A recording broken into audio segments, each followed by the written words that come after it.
Assalamualaikum warahmatullahi wabarakatuh. Salam sejahtera untuk kita semuanya.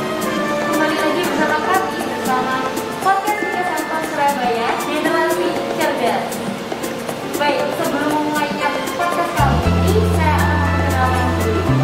Memperkenalkan diri, saya Aksin Betari Belandari dari mahasiswi prodi S1 Ilmu Keperawatan dari Tiga Santun Surabaya. Baik, untuk podcast kali ini rekan-rekan, kita kedatangan narasumber yang sangat spesial dari Stika Sangko Surabaya.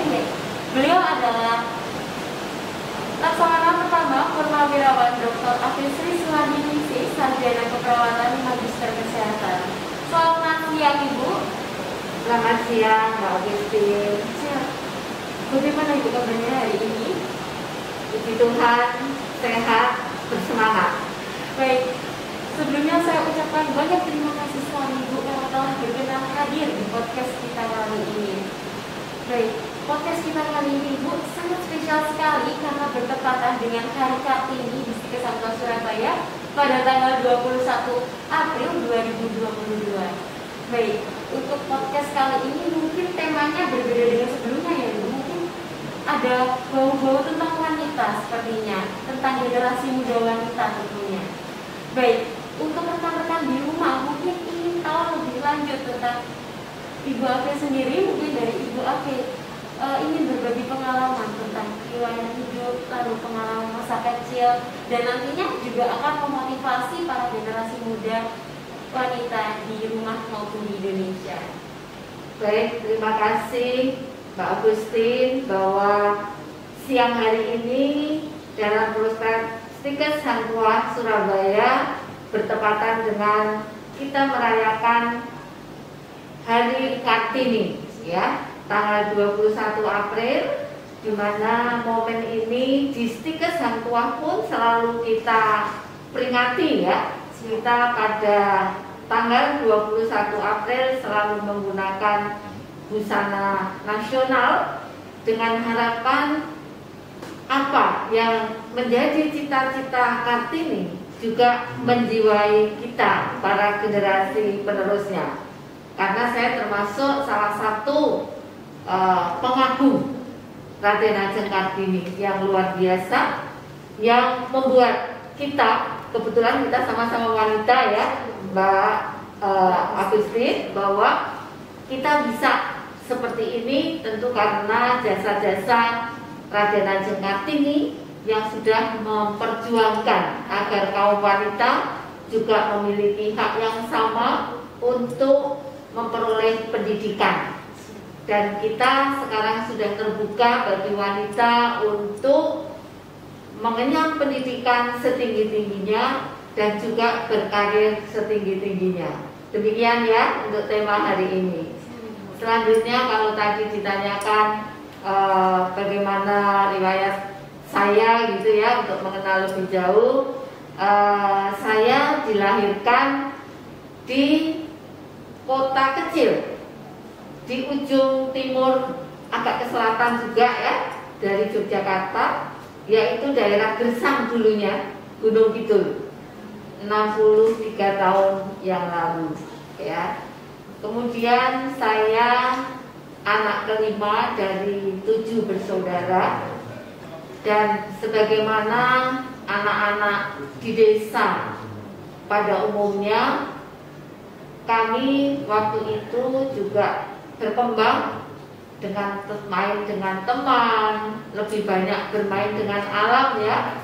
Walaupun di Gunung Kidul itu dulunya adalah daerah kering dan gersang, tapi sekarang sudah luar biasa menjadi destinasi wisata ya di daerah istimewa Yogyakarta. Kemudian ketika kecil saya ditinggal ayah saya ketika umur 5 tahun, sehingga saya dibesarkan oleh ibu dan saudara-saudara saya. Kemudian ketika saya kelas 5 SD, ibu saya sakit dan waktu itu sempat pingsan. Waktu itu ada ketakutan juga dalam diri saya kalau saya juga ditinggal oleh ibu. Dan waktu itu yang menolong adalah seorang perawat. Nah, sejak saat itulah saya ingin untuk menjadi seorang perawat. Jadi cita-cita saya sebenarnya dari kecil saya pengen jadi perawat supaya bisa membantu orang lain ketika dia sakit, dan itulah yang sebenarnya menjadi motivasi ataupun keinginan cita-cita saya sejak kecil. Sehingga setelah lulus SMA, saya melanjutkan pendidikan di Akper Singkaroles Jakarta. Barangkali kalau dulu Akpernya di Indonesia itu baru 3 ya. Ada Akper Karoles, ada Akper di Rumah Sakit Cikini, dan rumah sakit ada di RSTM yang punyanya Kemenkes ya. Jadi tidak seperti sekarang sudah berkembang ya, kemudian pendidikan tinggi keperawatan banyak. Kalau dulu paling tinggi pendidikannya Akper. Nah, sebenarnya saya sendiri cita-cita saya ya menjadi perawat, dan saya setelah selesai lulus dari Akper, saya bekerja di Singkaroles Jakarta. Tapi ketika itu ada salah satu teman saya yang putri dari TNI diminta oleh ayahnya untuk masuk ke Wamil. Nah, waktu itu saya nemenin untuk mendaftar Wamil. Ya, saya sebenarnya tidak pernah terpikir bahwa saya akan menjadi seorang TNI. Kemudian kami habis jaga malam waktu itu, terus rame-rame untuk mendaftar ke Mabes TNI yang waktu itu ada di Jalan Merdeka Selatan. Mendaftar di sana. Ternyata semua yang datang itu dipanggil untuk Wamil, termasuk saya. Dan waktu itu ternyata dari 5 orang yang hadir, saya yang diterima. Ya, jadilah saya masuk ke TNI AL, dan setelah dari TNI AL saya ditugaskan di Biak. Di Biak Papua 2 tahun. Setelah itu sebenarnya orang tua saya tidak mengizinkan ya, karena perempuan kok jadi TNI gitu ya. Sudah ke Karoles lagi aja, kan Wamil 2 tahun. Sebenarnya waktu itu saya ya sudah selesai Wamil, saya mungkin tidak melanjutkan. Tapi jalan hidup seseorang itu ternyata sudah ada yang ngatur, Tuhan ya. Ketika saya ke Jakarta, waktu itu sedang ada tes untuk training first aid di Inggris. Ada senior-senior yang sudah disiapkan, ternyata ketika tes tidak lulus, sehingga kita yang muda-muda yang ada di Jakarta, kowal-kowal waktu itu silahkan untuk ikut tes semua. Saya baru datang dari Irian. Kemudian setelah tes ternyata saya yang lulus, sehingga saya tahun 85 saya berangkat ke Inggris. Nah, karena saya berangkat ke Inggris, ya sudah, akhirnya saya lanjut berkarir di TNI AL, di mana saya waktu itu selain di Dinas Kesehatan Armada Barat, saya juga sering melakukan training-training untuk persiapan pasukan yang akan ditugaskan di daerah-daerah perbatasan. Itu barangkali awal sehingga saya berkarir di TNI Angkatan Laut, di mana ketika di TNI Angkatan Laut tentu penugasannya beragam ya, karena kami juga terlibat di protokoler, kemudian ada tugas-tugas lain. Tetapi saya tetap komit untuk menjadi perawat. Sehingga setelah waktu itu sebenarnya saya sudah kapten, tapi saya ingin sekolah. Sekolah kebetulan di UI sudah mulai dibuka S1 keperawatan. tahun 85 dibuka, kemudian saya tahun 89, jadi saya angkatan kelima di UI untuk mengambil S1 keperawatan. Nah, dari sanalah kemudian saya terus meniti karir sebagai perawat. Kemudian di TNI, tentu karena sebagai perwira penugasan saya selalu berpindah-pindah, tidak di satu tempat, karena mengikuti ketika sudah 2-3 tahun pasti akan pindah ke jabatan yang lain, ya di tempat yang lain, ya. Jadi saya tidak hanya di rumah sakit, saya juga di lembaga pendidikan juga lama. Barangkali itu. Kemudian saya sebenarnya dulu dinas di Jakarta, lebih banyak di Jakarta. Kemudian dari kepala rumah sakit Dr. Ramelan, karena rumah sakit Angkatan Laut yang terbesar itu di Surabaya, beliau ingin, kok di rumah sakit Angkatan Laut yang sebesar ini tidak punya akper gitu. Karena waktu itu RSI sudah punya akper, depannya kan sudah punya, kok RSAL belum. Akhirnya karena S1 keperawatannya waktu itu baru saya, akhirnya beliau minta saya pindah ke Surabaya untuk mendirikan akper Hang Tuah Surabaya. Jadi sayalah yang mengawali pendirian akper Hang Tuah Surabaya ini. Kemudian dengan dinamikanya akhirnya pada tahun 95 berdiri akper Hang Tuah Surabaya. 2006 akper berubah menjadi Stikes Hang Tuah Surabaya, dan kemudian sampai saat ini kita sudah punya selain keperawatan ada prodi S1 Gizi dan manajemen informasi kesehatan. Itu ya. Jadi ya memang dari dulu saya inginnya menjadi perawat. Ya. Dari riwayat hidupnya Ibu Afri ini memang takdir Tuhan itu tidak pernah ada yang tahu ya, tidak pernah ada yang kita rencanakan. Ya. Jadi tadi Ibu menceritakan hanya menemani teman, lalu diterima, lalu menjalankan tugas, mendapatkan berbagai pengalaman selain di dunia kesehatan. Itu benar-benar kuasa Tuhan yang membuat Ibu banyak pengalaman sampai di titik ini. Betul. Termasuk barangkali dulu tidak pernah terpikir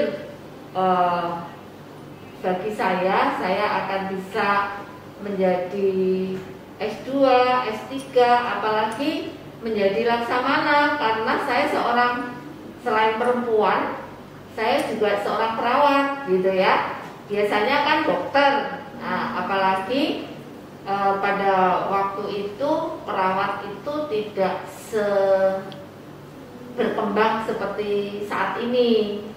Namun kalau kita bekerja bukan untuk mencari mencari pangkat atau mencari jabatan, tapi kita sungguh-sungguh bekerja dengan hati yang ikhlas, nanti Tuhan sendiri melalui kebaikan orang-orang banyak kita yang akan mencarikan jabatan, mencarikan pangkat. Saya tidak pernah untuk mencari pangkat atau mencari jabatan, tidak. Tapi biarlah orang lain yang menilai kinerja kita seperti apa. Baik, memang kerja dengan ikhlas itu benar-benar membuat pintu rezeki itu dari mana saja ya. Betul, terbuka, dan itulah salah satu kelebihan dan kebanggaan saya sebagai perawat. Karena ketika kita menjadi perawat, dari masa pendidikan kita itu sudah dididik untuk bekerja dengan ikhlas, dan memang niat kita untuk membantu orang lain. Untuk masalah rezeki itu percayalah pasti Tuhan yang akan mengatur. Gak usah dikejar-kejar, pasti akan datang sendiri. Karena kalau rezeki itu kita kejar, biasanya malah lari. Iya, tapi kalau kita terus tekun bekerja, kita terus tekun berkarya, rezeki itu akan mendatangi kita sendiri.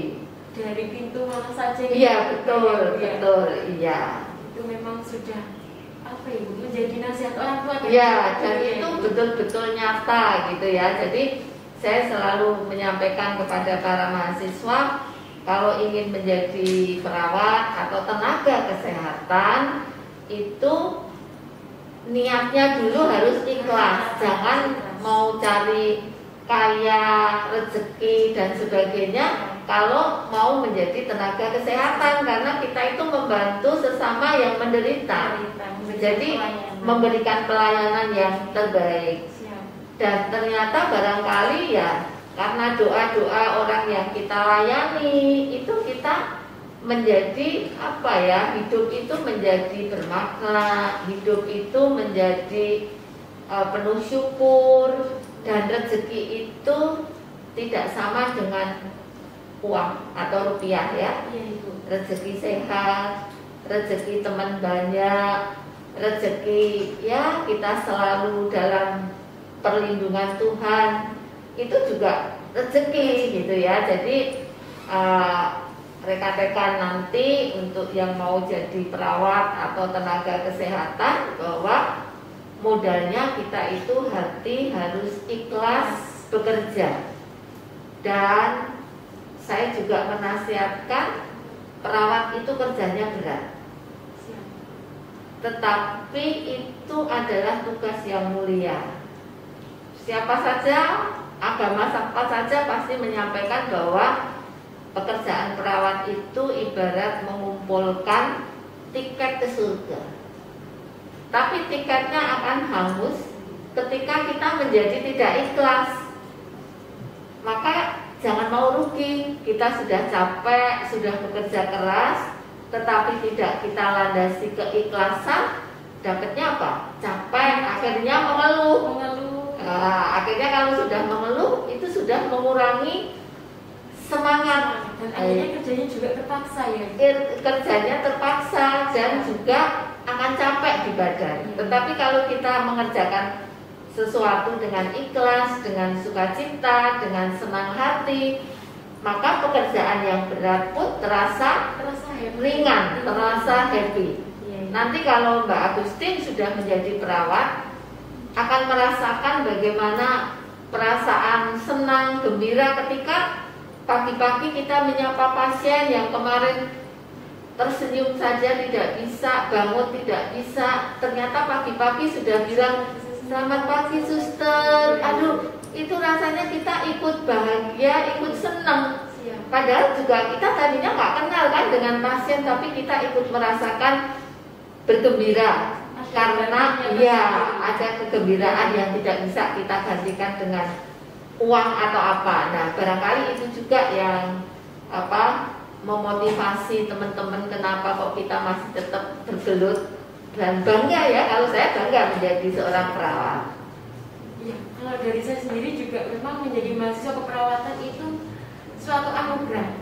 Saya pernah mendengar kalimat dari Najwa Shihab itu bahwa ketika seorang anak bisa duduk di bangku kuliah itu merupakan sebuah anugerah, karena tidak semua anak bisa mengalami dan merasakan bagaimana perkuliahan itu. Betul, betul. Jadi saya juga selalu mengingatkan untuk rekan-rekan mahasiswa, teman-teman di rumah ya, bersyukur kalau Anda punya kesempatan untuk kuliah dimanapun. Oleh karena itu, manfaatkan kesempatan sekolah itu betul-betul untuk belajar, menimba ilmu sebanyak-banyaknya. Dan juga saya bangga dengan para mahasiswa stikers seperti Mbak Agustin yang proaktif ya, mau belajar, mau selalu tahu, itu sangat baik sekali.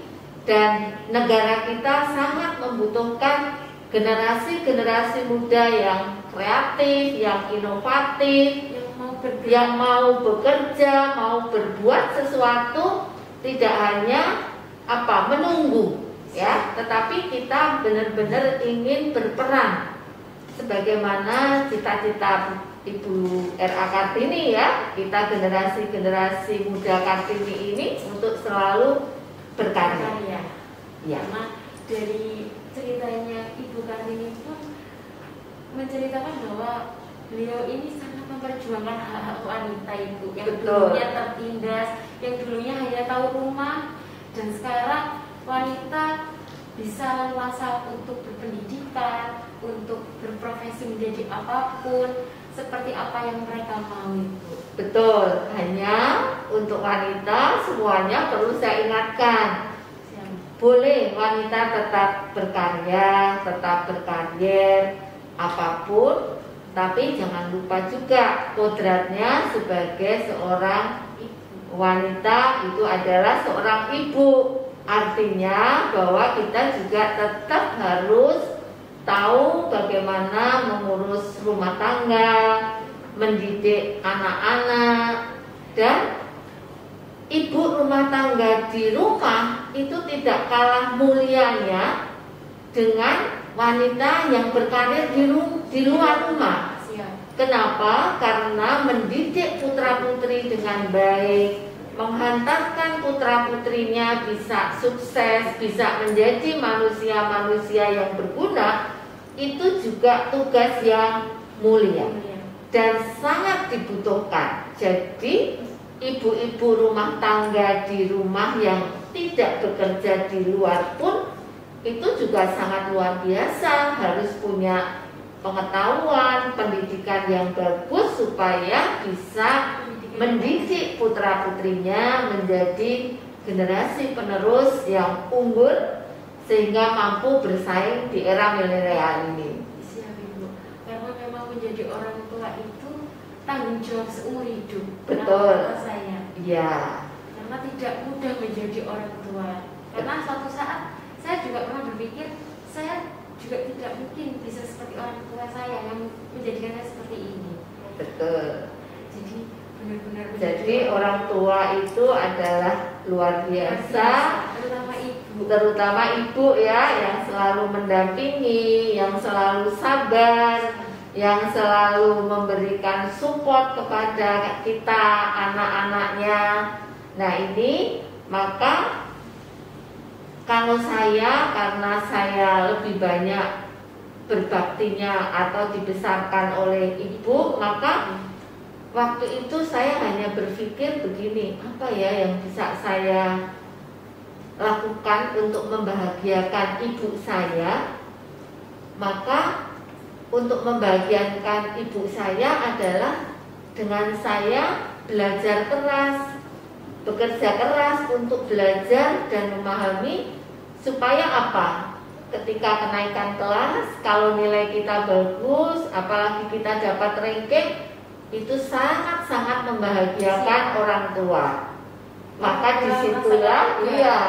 Jadi para mahasiswa, rekan-rekan yang di rumah, kalau sekarang bisa membahagiakan orang tua, nggak usah menunggu sampai nanti kerja aku memberikan uang, bukan. Tetapi dengan sekarang kita kuliah, kita belajar dengan baik, IP kita bagus, itu sudah sesuatu yang membahagiakan dan membanggakan orang tua. Iya. Jadi jangan tunggu nanti sudah kerja ya, membahagiakan orang tua bisa mulai dari sekarang. Karena sejatinya orang tua pun tidak perlu balasan dari kita sebenarnya Ibu. Karena dengan cara kita tetap ingat dengan orang tua, mendoakan orang tua, mungkin orang tua sudah sangat bersyukur. Betul, ya. Orang tua itu tidak pernah mengharapkan balasan dari anak-anaknya. Tetapi kita sebagai anak yang harus tahu bahwa kita bisa begini, ini karena orang tua. Maka ayo kita bahagiakan orang tua dengan apa? Kalau mahasiswa ya belajar dengan baik, berikan IPK yang terbaik untuk orang tua kalian. Itu sudah sesuatu yang membahagiakan bagi orang tua. Dari podcast ini ya rekan-rekan, kita benar-benar mengambil banyak sekali ilmu, pengalaman dari Ibu Afi sendiri yang benar-benar sangat bermanfaat untuk kita semuanya, terutama untuk kaum muda di rumah. Baik Ibu, ada beberapa hal yang masih saya ingin tahu, yang masih ingin saya klik terhadap Ibu Ami ini, baik untuk masa kecil atau saat dewasa ini. Hal apa yang membuat Ibu itu bermakna? Hal apa yang telah dilalui yang membuat Ibu itu merasa bahwa ya Tuhan, hidup ini sangat berharga sekali untuk saya menjadi seorang wanita? Ya, kalau saya sebenarnya apa yang membuat saya menjadi merasa bermakna adalah bukan hal-hal yang besar-besar Mbak Agustin, tetapi dari hal-hal kecil sehari-hari. Jadi apapun yang kita lakukan, itu kita lakukan dengan hati yang tulus. Tadi untuk pasien kita tulus menyayangi, kita mengasihi, kita tulus membantu.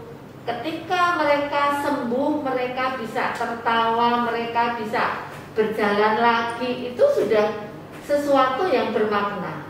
Termasuk waktu itu kenapa saya pede menjadi perawat. Waktu itu saya sebagai mahasiswa, saya ikut di PMKRI ya, PMKRI, itu Persatuan Mahasiswa Katolik Indonesia. Waktu itu ada yang bilang gini, Sri, kamu kok mau sih jadi perawat? Perawat itu kan menjijikkan ya, muntahan, darah, melihat orang yang operasi segala itu kan mau sih kita lihat aja jijik kan gitu. Tapi ada juga yang bilang gini, hebat ya kamu itu masih mahasiswa, karena waktu itu mahasiswa kan praktek ya, sama sebenarnya. Waktu mahasiswa kamu pun sudah bermanfaat bagi orang lain. Apa bermanfaat? Membantu orang sakit, itu kan sudah bermanfaat. Jadi saya menganggap bahwa apapun yang kita lakukan, kalau itu kita lakukan dengan tulus dan niatnya adalah membantu orang lain, itu adalah sesuatu yang bermanfaat.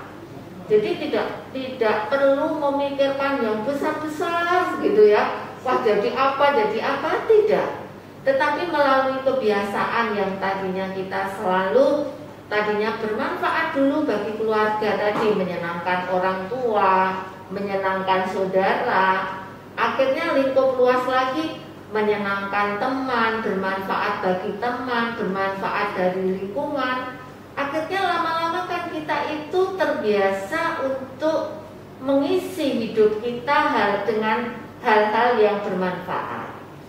Nah, kemudian ketika kita ingin menjadi yang bermanfaat, menjadi perawat saja, kita ingin bermanfaat, tetapi kalau ilmu kita terbatas, kan ya nggak bisa maksimal. Maka supaya pemanfaatan kita lebih banyak, maka kita belajar. Saya itu mulai dari D3, kemudian melanjutkan ke S1. Ketika itu kemudian dari S1 saya melanjutkan ke S2. Bukan untuk apa-apa, supaya saya bisa lebih melayani, supaya lebih bermanfaat untuk para pasien-pasien yang saya layani. Demikian juga kenapa kok saya menjadi sekolah S3 lagi gitu ya. Padahal waktu itu saya sudah umur 49 ya ketika saya ngambil S3. Kok masih mau sekolah S3?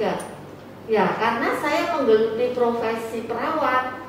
Profesi itu salah satu cirinya adalah belajar sepanjang hayat ya. Selagi masih hidup ya kita harus belajar terus. Oleh karena itu saya pun ngambil S3, saya pun belajar supaya saya tidak tertinggalan dengan perkembangan ilmu yang ada. Dan kebetulan saya kan juga aktif di organisasi profesi di PPNI, kemudian saya juga di organisasi sosial lain. Saya juga aktif di Forum PAUD. Kenapa saya aktif di Forum PAUD? Karena bagi saya generasi PAUD, anak usia dini itu adalah penentu masa depan bangsa. Nah, maka generasi muda nantinya menjadi generasi yang tangguh, bermanfaat, tahan terhadap segala tantangan yang semakin berat tentunya ya Mbak. Ya. Baik, dari ceritanya Ibu Alfi sendiri tentang organisasinya, tentang bagaimana caranya kita menjadi generasi yang unggul, generasi yang bermanfaat, itu sangat bermanfaat sekali rekan-rekan. Apalagi ada kalimat anak usia dini merupakan generasi bangsa kedepannya, itu sangat menjadi penentu sekali ya Ibu. Betul. Dan untuk memberikan pelayanan yang optimal, kita harus bisa bekerja dengan hati yang tulus, memiliki pengalaman yang banyak, serta pendidikan yang harus dioptimalkan. Karena saya pernah mendengar beberapa kalimat di berbagai narasumber bahwa ketika kita sudah mendapatkan ilmu, ketika kita akan mengaplikasikan ilmu kita harus mempunyai aura yang positif. Apakah benar Ibu seperti itu? Betul. Jadi dari kita itu ilmu kita kan ilmu terapan ya. Keperawatan itu luar biasa, langsung bisa keterapkan pada diri kita sendiri, pada keluarga, pada lingkungan, pada pasien. Jadi apa yang kita miliki, ilmu yang kita miliki itu kan harus kita implementasikan. Jadi tidak hanya bisa ngomong teori, tetapi ya harus kita praktekkan. Ya, itu yang saya lakukan sehingga saya tidak lupa. Karena saya sebagai seorang TNI, tentu penugasan saya muter-muter ya, tidak di rumah sakit saja. Jadi saya juga di Kodiklatal 9 tahun lebih ya. Saya bertugas di lembaga pendidikan, kemudian saya di dinas kesehatan.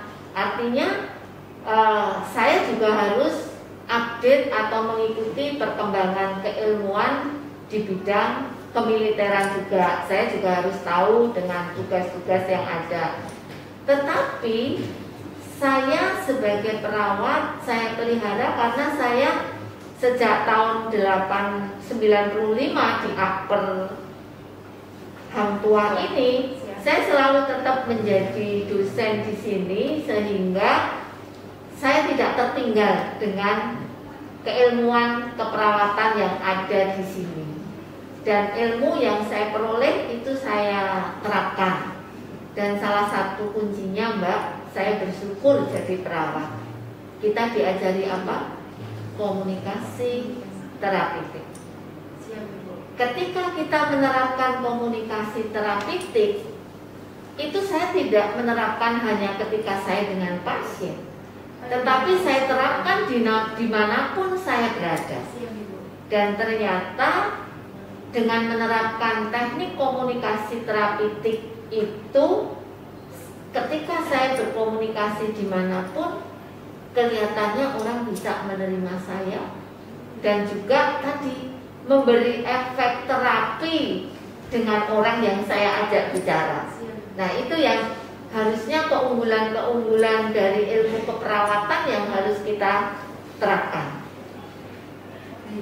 Jadi dari keperawatan sendiri ada yang namanya ilmu terapeutik. Yang saya juga sudah beberapa kali mendapatkan ilmu tersebut dari dosen Stiksanto Surabaya, seperti Ibu Sukma dan Ibu Lela. Benar-benar komunikasi terapeutik ini sangat membantu mahasiswa Ibu untuk belajar bagaimana cara komunikasi yang tepat. Betul. Karena mahasiswa itu kalau menurut saya harus pandai, harus berpengalaman dalam hal komunikasi. Apalagi kita sebagai mahasiswa perawat tentunya Ibu. Betul, karena nanti harus banyak berkomunikasi dengan pasien, dengan masyarakat. Nah, sekarang kita kan sudah diajari nih komunikasi terapeutik dengan 4 tahapannya. Nah, ini kita terapkan. Bukan hanya ketika dengan pasien, tapi dalam kehidupan sehari-hari. Ketika kita mau bicara dengan orang tua pun misalnya, wah saya mau ke orang tua, ke ibu nih, mau minta sesuatu. Nah, kira-kira kan kita harus tahu kondisi ibu sedang apa ya, moodnya sedang bagus atau tidak ya, kira-kira nanti bagaimana ya. Itu kan sudah kita ada interaksi, kita sudah menyiapkan diri, jadi tidak asal ngomong gitu ya. Nah kalau sekarang kan banyak pembicaraan yang spontanitas dan reaktif, yang kadang-kadang akhirnya menyinggung orang lain, akhirnya terjadi miskomunikasi. Nah itu bisa kita hindari ketika kita sebelum bicara itu kita berpikir dulu apa yang akan kita bicarakan, dan apakah yang akan kita bicarakan itu menyinggung orang lain, melukai orang lain. Nah semua ilmunya sudah ada di keperawatan ya. Jadi bekal yang Anda peroleh, yang diperoleh oleh mahasiswa keperawatan itu sebenarnya luar biasa, dan itu sudah saya terapkan dalam kehidupan saya sehari-hari, bukan hanya di lingkungan Stikes Sang Tua Surabaya, bukan dengan mahasiswa saja, tetapi dengan siapapun, dan itu ternyata membawa hal positif tadi. Dan kita sebagai perawat itu kan sudah dididik untuk selalu berpikiran positif ya, positif thinking, karena itu modal awal. Dengan siapapun, dengan pasien yang bagaimanapun, selalu berpikiran positif thinking. Itu yang kita harapkan diterapkan oleh para mahasiswa. Karena kalau kita berpikiran positif, aura kita juga positif, nantinya juga orang yang bertemu kita itu lambat laun juga akan positif, akan terimbas ke kita, akan terbawa ke kita gitu ya. Auranya itu akan menular ya. Jadi itu yang kalau ketika kita ketemu orang, kita sudah senyum, kita sudah say hello dengan baik ya, itu tentu orang lain juga tadinya suntuk, akhirnya ikut ke bawah senyum juga gitu ya. Oleh karena itu kenapa kalau di lingkungan Stikes Sang Tua kita ketemu orang harus menyapa 3S ya, kita harus senyum ya, kita harus sapa, kita harus memberi salam, kita harus senyum. Itu sebenarnya kan kehidupan sehari-hari yang harus kita laksanakan. Itu bagian dari pembiasaan hidup ya. Hal yang kecil tapi ketika dilakukan dan dibiasakan itu efeknya sangat besar, sangat luar biasa. Itu akan membawa semangat ya untuk kegiatan berikutnya. Ya. Baik. Lalu dari perjalanan hidup seorang Ibu Afin, apa mimpi yang masih ingin dicapai atau apa mimpi yang masih ingin dibangun oleh Ibu Afin? Ya, sebenarnya tadinya mimpi-mimpi saya itu sudah banyak terwujud ya. Saya tidak pernah bermimpi untuk bisa sampai pendidikan S3 ya. Saya sudah tercapai juga pendidikan. Saya tidak pernah bermimpi untuk menjadi seorang laksamana. Ternyata saya bisa menjadi laksamana gitu ya. Oleh karena itu walaupun saya sudah purna tugas, saya masih ingin menyumbangkan ilmu saya kepada generasi penerus saya. Mimpi saya adalah perawat-perawat ke depan itu lebih profesional, lebih sejahtera, lebih baik, dan masyarakat juga bisa mengakui atau menerima sebagai profesi yang tidak kalah hebatnya dengan profesi kedokteran. Karena selama ini masyarakat itu masih selalu menganggap bahwa perawat itu pembantunya dokter, misalnya demikian ya, bahwa dia mengerjakan apa yang diperintahkan dokter. Padahal sebenarnya sebagai perawat profesi kita punya bidang keilmuan yang berbeda, dan kita sebagai seorang perawat profesional juga punya kesempatan untuk mengembangkan diri seoptimal mungkin ya. Bahkan barangkali kalau di Surabaya pun profesor yang keperawatan sudah ada 3 ya, tadinya 4, 1 sudah almarhum. Nah, itu menunjukkan bahwa profesi keperawatan itu juga luar biasa kalau kita tekuni.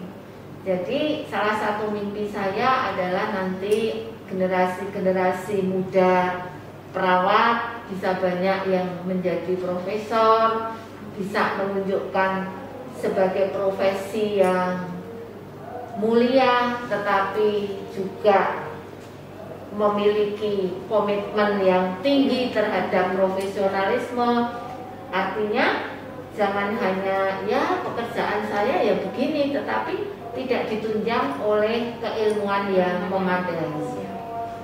Jadi tergantung kalau kita sudah mendapatkan pekerjaan yang kita inginkan, kita sudah menempati posisi itu. Terkadang kita hanya jalan saja. Ya, rutin ya, tidak ingin terus berkembang gitu ya. Terkadang beberapa dari seperti itu. Ya udahlah begini saja gitu ya. Tetapi kalau saya adalah, ayo bagaimana supaya adik-adik yang generasi muda ini saya dorong untuk terus maju. Maka dari dulu saya sering mendorong ketika saya di direktur personel di Kodim Klaten, di Kobang Dikal dulunya, saya selalu menguyak-uyak teman-teman yang untuk sekolah S2, untuk sekolah S3, monggo gitu. Artinya ayo sama juga sini dosen-dosen ayo sekolah S3.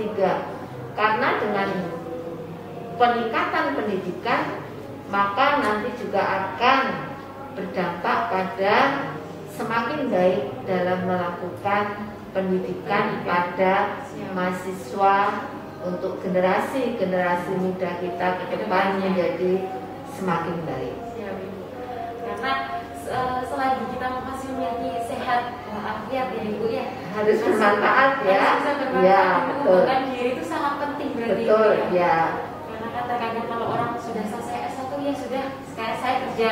Ya. Terkadang suruh sekolah lagi males gitu ya. Sudah ya. menikmati hasilnya pada saat itu bisa dibilang hanya batu loncatan sebenarnya. Kalaupun nanti mau berusaha lagi, siapa tahu Tuhan memberikan rezeki yang lebih. Betul. Dunia pendidikan Ya. profesi nanti. Jadi seperti dulu saya berpikirnya sekolah S3 itu waktu itu karena saya sudah kolonel, beberapa tahun. Kalau kan gantian ya, jabatan kolonel kan nanti sebentar, mungkin nanti saya tidak menjabat di staf ahli misalnya, sehingga ya saya sekolah itu sebenarnya sekolah S3 itu sebenarnya ya untuk mengembangkan diri saja gitu. Tadinya tidak terpikir bahwa itu akan sangat bermanfaat. Tetapi ketika saya lulus S3 ada standar baru tentang akreditasi rumah sakit yang versi 2012. Saya selesai S3 2012 Maret. Begitu saya selesai, saya pindah di RSPAL, waktu itu masih RSAL. Kemudian saya langsung diminta untuk jadi ketua akreditasi rumah sakit. Nah ini kan saya harus belajar. Ya, jadi semangat belajar dan belajar itu harus muncul ya. Karena kita sudah diberi Tuhan talenta, sudah diberi Tuhan keterampilan, sudah diberi Tuhan kesehatan ya. Kan nggak boleh diem aja. Harus kita manfaatkan yang bermanfaat untuk orang banyak. Kan gitu. Jadi benar-benar harus bisa mengembangkan diri ya. Betul. Karena Ya. kita sudah saya sudah lulus S1, sudah nas, lalu sudah bekerja di tempat ini, ya. selesai. Tapi harus bisa dibuat batu loncatan. Terkadang kan kalau dari wanita sendiri yang sudah bekerja di sini, oke, stop, saya mau fokus ke ini, padahal kan bisa dibuat batu loncatan, dibuat motivasi lagi. Ya, jadi wanita tadi saya pun tetap ya tidak boleh lupa dengan kodrat saya sebagai wanita, sebagai seorang ibu. Karena saya juga seorang ibu, saya punya anak 3, semuanya laki-laki semua. Tentu saya juga harus berbagi dengan mereka untuk memperhatikan anak-anak saya, perkembangannya bagaimana, dan juga mengurus suami juga kan sama ya, jadi keluarga tetap tidak boleh kita lupakan. Maka memang harus ada kiat-kiat khusus ya untuk kita wanita yang bekerja ini supaya seimbang antara karir di luar dengan bagaimana mengurus rumah tangga ya. Tapi intinya sama tadi, membangun komunikasi yang baik dengan anak, dengan suami itu juga sangat bermanfaat ya. Kemudian ya untuk anak-anak contohnya kita memberikan contoh konkret ya. Kalau kita belajar tentu anaknya juga ikut belajar. Kalau kita tidak males-malesan, tentu anak juga tidak akan males-malesan kan, tinggal mengikuti apa irama yang ada di kita ya. Jadi anak-anak juga kita biasakan untuk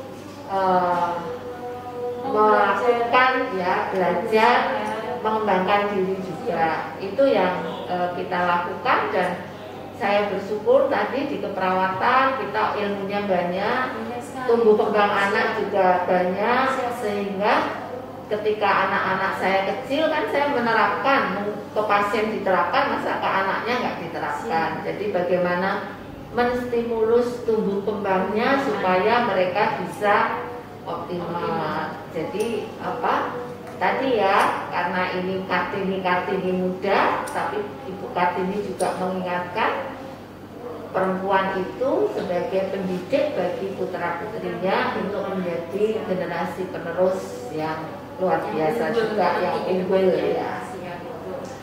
Jadi memang benar-benar saat seorang wanita masuk di dunia keperawatan ini banyak sekali ya Ibu manfaatnya. Betul. Banyak sekali yang akan didapat untuk kehidupannya kelak Ibu. Betul, untuk pribadi, keluarganya, maupun untuk orang sekitar dan keluarga ya. Karena kalau keluarga ada yang sakit, ada yang kurang enak, ada masalah, kita bisa memberikan solusi ya. Karena kita sudah dibekali berbagai macam ilmu yang kita miliki ya. Lalu setelah tadi mimpi-mimpinya sudah mencapai semua, puji Tuhan, lalu hal-hal apa saja yang sudah membuat Ibu bermakna sampai detik ini? Lalu masih ada hal apa Ibu yang membuat Ibu akan merasakan semangat sampai di detik ini? Karena jarang sekali Ibu yang sudah purna tugas, masih mempunyai semangat untuk belajar, masih mempunyai semangat untuk berprofesi. Karena menurut saya jarang sekali. Tapi apa menurut Ibu yang membuat Ibu itu semangat sekali sampai di detik ini? Ya, tadi sebenarnya kalau saya apa yang saya lakukan itu sebenarnya sebagai ungkapan syukur saya kepada Tuhan ya, karena sudah memberikan sesuatu yang luar biasa dalam hidup saya. Saya diberi anak-anak yang sehat, yang luar biasa. Kebetulan saya bertemu jodoh itu sudah agak usia lanjut Mbak, 35 tahun. Tetapi saya masih diberi Tuhan 3 anak. Saya melahirkan anak pertama itu umur 38, yang kedua umur 40, dan yang terakhir umur 43. Ya, 3-tiganya laki-laki gitu. Nah, itu kan sesuatu yang luar biasa ya bagi saya. Mungkin kemurahan Tuhan, saya diberi keluarga, diberi anak-anak yang sehat. Nah, sebagai ungkapan syukur saya apa? Ya, saya ingin bermanfaat bagi orang lain dimanapun, sampai Tuhan mengizinkan saya diberi kekuatan, kesehatan untuk bermanfaat bagi dunia keperawatan maupun masyarakat lingkungan sekitar. Jadi itu yang selalu memberi semangat, karena setiap hari kan hari baru ya. Setiap hari baru, bersemangat Tuhan, terima kasih, hari baru, kesehatan baru gitu ya. Akan cerita baru. Jadi hari itu selalu kita syukuri dan kita jalani dengan penuh semangat, penuh syukur ya, sehingga itu yang menyemangati saya Saya kalau lihat tadi pagi saya senang sekali ya. Ternyata mahasiswa-mahasiswa kita pakai baju nasional cantik-cantik, ganteng-ganteng semua tadi pagi itu ya. Jadi saya bilang sama bukan satu Bu Arin anak-anak cantik-cantik, ganteng-ganteng ya. Lihat-lihat kalian yang generasi muda ini saya sangat senang dan bangga, dan itu juga memberi semangat pada saya untuk bisa memberikan yang terbaik untuk kalian semua. Bagaimana supaya Stikes Sangkuah ini bisa menghasilkan mahasiswa unggul ya, mahasiswa generasi cerdas ya. Cerdas kita adalah mahasiswa-mahasiswa yang caring ya, excellent, respect, disiplin, altruism, dan smart. Nah, itu memberi semangat. Lihat kalian apel, baris. Tapi tadi walaupun Anda apel, tapi cantik-cantik semua kan, seneng ngelihatnya. Jadi itu juga memberikan semangat kepada saya untuk bagaimana ini anak-anak yang luar biasa ini supaya nanti mereka lulus dari sini betul-betul menjadi generasi yang cerdas, unggul dan siap untuk diterjunkan kemana saja ya. Kemarin tahun lalu ketika ada pandemi COVID-19, saya sangat bangga dan bersyukur ya seluruh sivitas akademika. Kenapa? Karena ketika anak-anak mungkin mahasiswa lain tidak berani terjun, mahasiswa Stikes Sangkuah Surabaya bekerja sama dengan Koarmada 2 keliling di seluruh Jawa Timur ini untuk percepatan vaksin. Itu mahasiswa luar biasa loh, bermanfaat untuk membantu mengatasi COVID di Jawa Timur ini ya, sampai Pulau Bawean, sampai Pulau Sepekan, bahkan sampai lintas provinsi, sampai mana? Tegal ya, sampai Tegal. Itu kan mahasiswa-mahasiswa yang sangat membanggakan saya, dan itu menambah semangat saya untuk selalu memberikan yang terbaik untuk mahasiswa. Maka harapan saya mahasiswa juga tolong memanfaatkan apa yang sudah diberikan ya. Dengan apa? Rajin belajar, kalau tidak tahu tanya. Sekarang komunikasi terbuka lebar. Kami juga sebagai institusi pendidikan selalu berupaya untuk memberikan fasilitas yang mendukung proses pembelajaran, memperbaiki terus ya. Jadi mahasiswa juga gitu, jangan Bu Afe aja yang semangat, dosennya saja yang semangat, mahasiswanya juga harus semangat untuk belajar, untuk menjadi generasi yang unggul, yang cerdas ya, sehingga nanti bisa bermanfaat untuk keluarga, masyarakat, bangsa dan negara. Karena bangsa negara masih sangat membutuhkan. Seperti kemarin COVID itu, kami semua sangat bangga dengan para mahasiswa yang berani terjun untuk mempercepat vaksinasi di Jawa Timur ini. Tiap hari selama berapa bulan itu mahasiswa ke bandara untuk percepatan vaksinasi di sana. Itu juga luar biasa ya, anak-anak sangat berani dan juga mencintai profesi ya, mau mencoba dan apa ya, tidak takut ketularan ya, karena kami sudah membekali ya, kita sudah membekali dengan alat pelindung diri, pengetahuan dan juga kemampuan, kompetensi yang cukup untuk mereka melakukan perbantuan vaksinasi.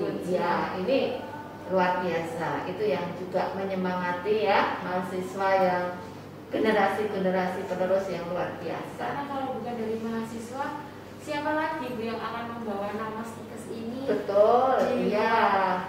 Kampus tentunya Ibu. Itu harapannya mahasiswa, ayo untuk semangat belajar, untuk semangat untuk mencoba, punya kreativitas, punya inovasi, silakan untuk berkembang ya.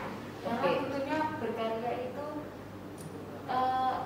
ada di bidang akademik maupun akademik. Betul, ya masih banyak lagi ya kesempatan. Kalau tidak tahu silahkan bertanya kepada para dosen ya, kesempatan ada. Rekan-rekan di rumah, tidak terasa perbincangan saya dengan Ibu Alke ini akan pada tahap penutupan. Baik, mungkin Ibu Alke, sebelum ditutupnya podcast kali ini, dari Ibu Alke sendiri, apakah ada pesan-pesan untuk kaum muda, wanita di rumah maupun yang saat ini sedang melihat live Instagram, apakah ada pesan-pesan tersendiri? Pesan saya untuk para generasi muda, rekan-rekan semua yang ada di rumah, harapan saya adalah manfaatkan masa muda ini untuk belajar apapun sebanyak-banyaknya. Kesempatan mumpung masih muda sangat terbuka bagi Anda untuk aku mau jadi apapun bisa sekarang ini. Pemerintah luar biasa. Ada fasilitas beasiswa, ada fasilitas macam-macam pelatihan ya, yang bisa dimanfaatkan oleh para generasi muda. Jadi, jadilah generasi muda yang tangguh, yang mampu memanfaatkan peluang untuk berkreasi, berinovasi apapun ya. Yang penting Anda bermanfaat bagi diri sendiri, keluarga, dan masyarakat lingkungannya, pasti nanti juga akan bermanfaat bagi bangsa dan negara.